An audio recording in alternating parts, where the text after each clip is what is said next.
Hello you beautiful nuggets, I hope you're well, I hope you're having a fantastic day, and today I am so excited to do a brand new style of video and bring it to my channel. It's quite a scary style of video to film. It's called a girl talk, but it's basically just more like an open conversation about more taboo topics or things that I don't usually discuss on my channel. My channel is pretty PG, it's mostly just like workouts and healthy meals and a bit of travel. But now we're going to start talking about sex, contraception, feminine care, and just general topics which don't get talked about enough. Maybe even a little bit of poo, I don't know. I do talk about poo a lot in my personal life, so I might as well bring it to YouTube. So I asked over on my Instagram for you guys to give me your girl talk or taboo topics and questions, and it's safe to say that I got quite a lot, definitely over 1,000, definitely more than I can get through, but I'm going to try and get through as many as I can. And of course, if you enjoy this video, give it a cheeky thumbs up, but I can try and make this into a series where I talk about subjects which perhaps I don't normally talk about on the internet.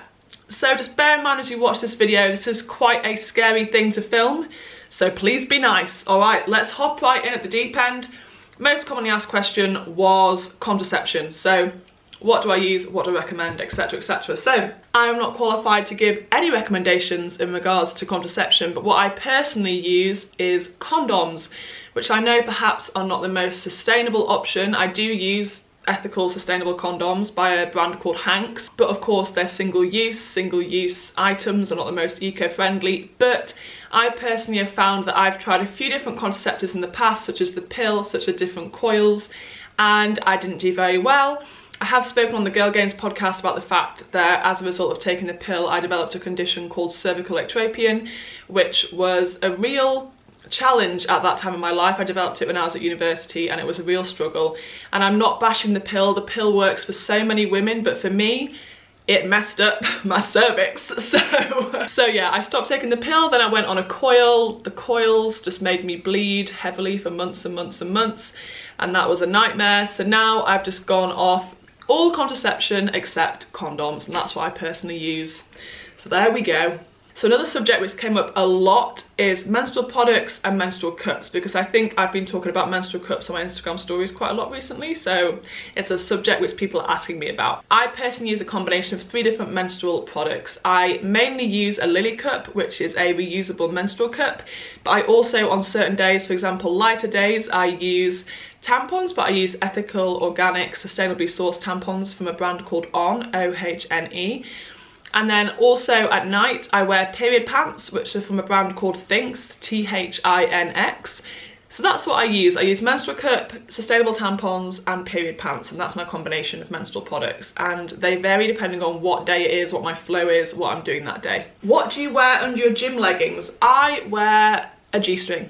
That's what I wear under my gym leggings, because then I don't get a VPL. How often should people in a committed long-term relationship be having sex? I think that is such an interesting question, and I think that is not a correct answer. I think it completely varies between couples. I think there's definitely a pressure to think like a successful relationship is one where you're having sex like 7 days a week and you can't keep your hands off each other. But let's be real, once you get like 7 years deep into a relationship, you might not be on that level of sexual intercourse regularity, alright? I kind of feel like as long as you and your partner are both satisfied, there is not a certain amount of time or number of times you should be doing it in a set time period. It's about what makes them satisfied, what makes you satisfied. It is not going to make you guys any happier by comparing the regularity of your sex life to those of your friends or anybody you see on TV or anything else. Just don't compare, because what works for you is what works for you. So if you guys like to have sex twice a month, or I don't know how often you like to have it, but if that's how often you like to have it and that works for you both and you're both satisfied and you both love each other and you still have an amazing relationship, then that's totally fine. On the other end of the spectrum, if you're 10 years deep into a relationship and you're banging each other twice a day and you're super satisfied, that's also great too. There is no right way to do it, so just try not to think about how often you should be doing something and instead how often you want to be doing something and whether you and your partner are satisfied. That was a very long answer, but I hope it answered your question. Alright, I'm going to talk about poo now, because somebody said, pooing, how often do you poo? I start to feel sick when I don't do it for over 2 days. You don't poo for over 2 days. I don't think that's ever happened in my life except for just before my bowel surgery. I'm such a regular pooer. I think that's because I eat a plant-based diet, which is so freaking fibrous. So I'm like a 2-a-day girl. I don't track it that closely. I did obviously post-op, like post-bowel surgery. I was very aware of my bowel movements. But now my bowel's back to normal, and I think I'm like a 2-a-day sort of girl. But I think that comes with the territory of eating a whole foods plant-based diet where you're eating tons of fibre. So yeah, that's my poo schedule. Hope you found it interesting. So the next topic is growing out of friendships. I think this is something which happens quite a lot, especially when you're like in your 20s, early 20s, mid 20s, even early 30s, because there's so many transitions going on in your life. You're going from school to university to the working world, then like proper adulting, and I feel like we have so many transformations in this period of our life that I think it's very natural to grow out of friendships. I'm the sort of person where I try and cling on to every friendship that I have in my life, and I hate to let people go, but honestly over the past like couple of years I've got so much better with this, and I've just come to realise that as I evolve as a person, I'm gonna evolve into finding new friends. When I think about who I was 5 years ago, I was a different human to who I am now. So it just makes so much sense that who I was friends with 5 years ago, I might not be best friends with now, because times change, people grow apart and come back together. And also I think if you do grow apart from somebody, don't necessarily see that as the end, because I've had friendships where we've grown apart for a little while and then we've come back together and been super close again. I just think like friendships can ebb and flow, and just take the pressure off yourself of thinking that you have to stay friends with everybody. Your best friends from school have to be your best friends for the rest of your life. They don't have to. You can just evolve and bring new people into your life, and your friendships can grow and develop as you grow and blossom. How do you deal with close friends or family who have polar opposite beliefs to you or your morals?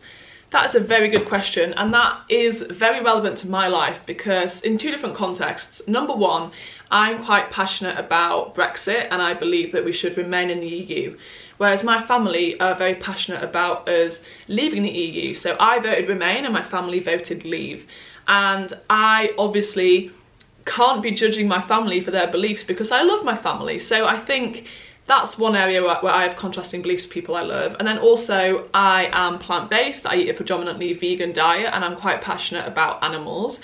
Many people in my life, I'd say 90% of the people in my life, are not vegetarian or vegan, so we definitely have different moral views there when it comes to what we eat. So in response to how I deal with these people who have different views to me, I don't deal with them, I just accept them. I just think these people have different views to me. It doesn't make them any less of a person, it just makes them somebody who has an opposing opinion or belief. To be honest, I mostly don't talk to them about the things that I have a strong disagreement with because I don't think it's worth the hassle. If they ask me about my beliefs, I'm more than happy to have a conversation about them. A nice gentle conversation. I'm not really somebody to have a big debate, but I'll have a nice gentle conversation with them about it. But I'm not somebody to try and bring up their opinions and have an argument about it, because I just think everybody's entitled to their beliefs. These are mine, you have yours, we can still be friends and family. Doesn't make any difference to anything. But I do definitely, one thing, try and consciously understand where they're coming from. So for example, with my parents wanting Brexit, I try to understand it. I don't, but I try to understand it because I love them. So I'm always trying to be open to understanding other people's opinions, even if they are opposing to my own.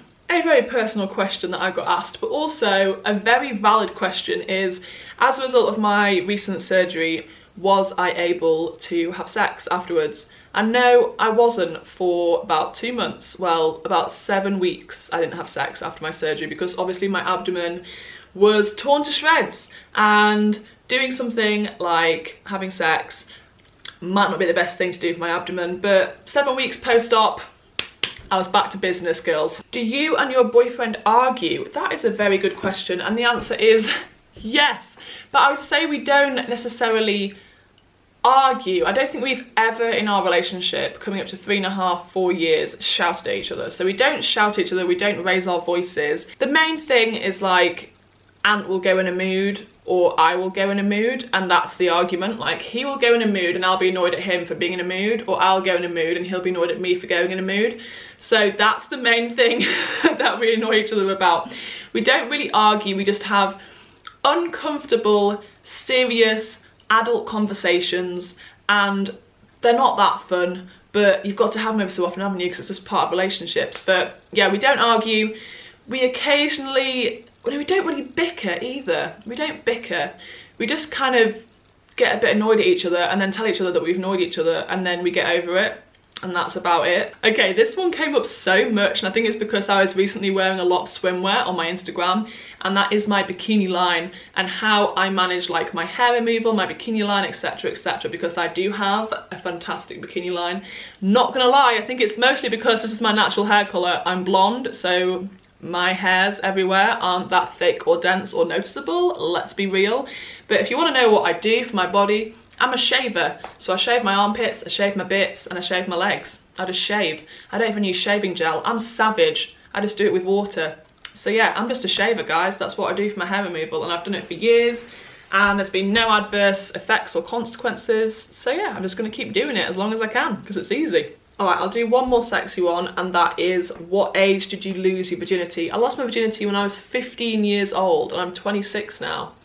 11 years ago, many moons ago, I lost my virginity. How do you and Anne keep your relationship strong when you're both such busy people? Anne and I have lots of different coping mechanisms to cope with the fact that we are both very busy. The main thing is that each evening before we go to bed, even if we've had a really busy day and we're both literally just collapsing into bed and that's the first time we're seeing each other that day, we will stay awake for 20 minutes and talk about our day, reflect on our day, and we'll also do our gratitude practice that day. So we'll do 3 things we're grateful for, 1 improvement from that day, and 1 intention for the next day. We do that every single night without fail. We do our gratitude practice every day together, and I think that's the most amazing thing for us to do, because it makes us talk about our day, it makes us share our positives with each other, and also talk about how we can be better people the next day together. In terms of other things that we do, when I'm traveling or when he's traveling, we try to FaceTime pretty much every single day, and also even just throughout the day when he's at work and stuff, we try and send each other a couple of different messages throughout the day. Just for example, yesterday I think he just sent me a message telling me that he loved me. So we do try and send each other cute messages throughout the day, even though we're both super busy. We try and do our daily gratitude every night, and then when we're traveling we try and FaceTime pretty much every single day. So there probably are 3 key things, and we just try and make sure we dedicate time to each other. And if we've had like a super busy week, we've hardly seen each other, we'll try and dedicate a whole evening to just being together and having quality time. So that's what we try and do to make sure that we stay connected when we both have super busy lives. So that is the end of my very first girl talk video here on my YouTube channel.